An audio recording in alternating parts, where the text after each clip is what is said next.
সরকারের ঘোষণা অনুযায়ী সামনে হজের খরচ কমবে, আপনি কতটা আশাবাদী? আমি যতটুকু জানি হজের খরচ তো ঘোষিত হয়ে গেছে, এখন তো আর কমার বা বাড়ার কোনো স্কোপ দেখছি না। অবশ্য বেশ অনেক আগে থেকে সরকারের সংশ্লিষ্ট দপ্তর থেকে বারবার বলা হচ্ছিল যে হজের খরচ এবছর কমবে। কতটা কমবে আমি সেটা আসলে খুব বেশি আশাবাদী না। কারণ হলো আসলে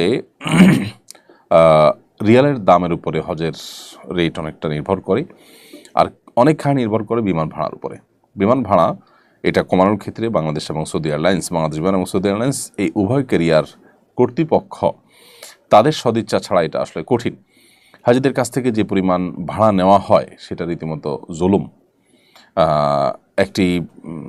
একজন যাত্রীর জন্য বিমান যাওয়া আসার যে খরচ, সেটার খরচ নেওয়া হয় ডাবল।